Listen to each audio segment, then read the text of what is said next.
Hey everyone, I'm with the most famous Yu-Gi-Oh player in the world, Patrick Hoban. Going, guys.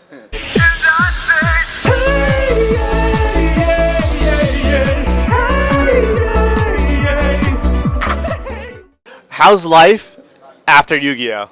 It's good. I mean, I definitely miss the game a lot. I miss going to events. I came this weekend just to hang out. It was only like 4 hours away from me, so I really miss the game. Miss deck building, but yeah, no, it's going really well. I'm working on my own startup now, and yeah, things are going well. We're building. What's your startup? What we do is we help retailers raise more money for charity through AI. We've been to like grocery store before, and we're asked to donate to the checkout counter. Yeah, I was get that. Yeah. Well, one of the reasons that retailers will do that is because most shoppers will actually switch brands to one that's associated with a good cause. Okay. But the problem is that there isn't any personalization there. Yeah. So if it's not a cause that that they care about, then they probably won't donate to it. So what our platform can do instead is it can ask someone who's buying dog food to give to an animal shelter, or someone who's buying diapers to give to a kids charity, or someone who's refilling their medicine to donate to research for a cure. Yeah, anything to make it more personalized for them, so that it's something that they already care about instead of just like a random cause. That's awesome. I love that. Wow. And then what made you want to start this company?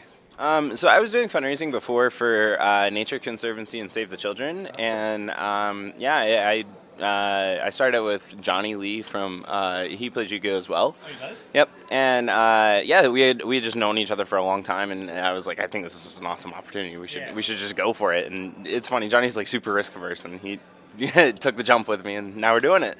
It's been over a year and a half now. Awesome, awesome. I actually have a question.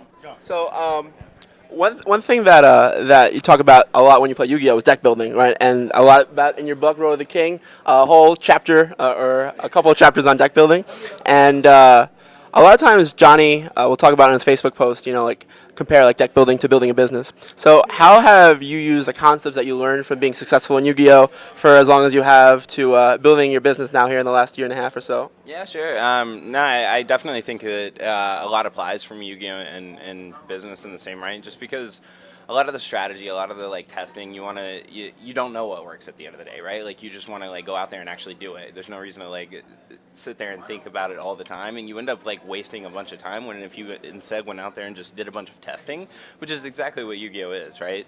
So I think that a lot of those concepts really translate to getting it right in business, and I think that it's definitely helped us a lot. It's given us a good framework to work with.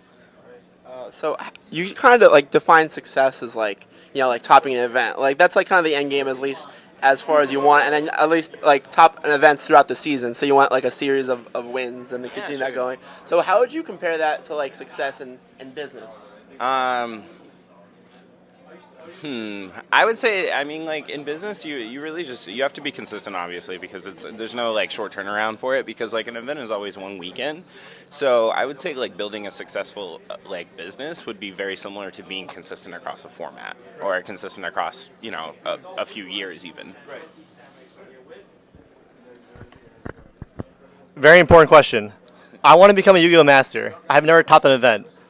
What is my first step to start become this master of Yu-Gi-Oh? Really just dive in, like commit. I think that when you play more than most other people play, you end up getting better than most other people end up getting. So if you just play a lot, test a lot, then yeah, I really think that you'll get there.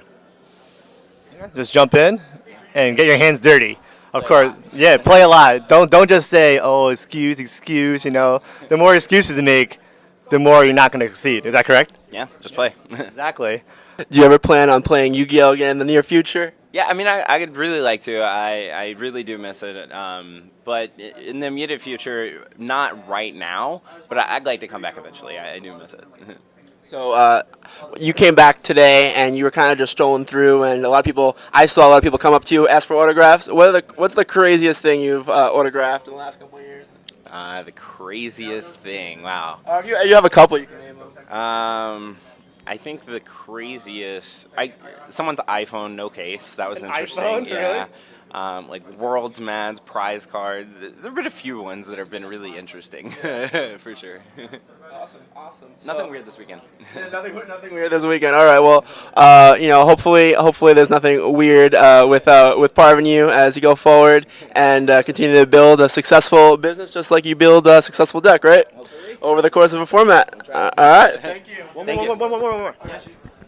What are your 3 favorite things about Yu-Gi-Oh, the game, like the community and stuff like? What's your 3 favorite things? 3 favorite things: deck building, the events, and really the friendship bank.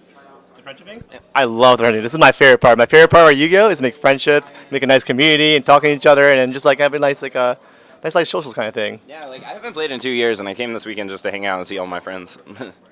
Awesome. All right. Thank you very much, Patrick Hoban. Adios. Arrivederci.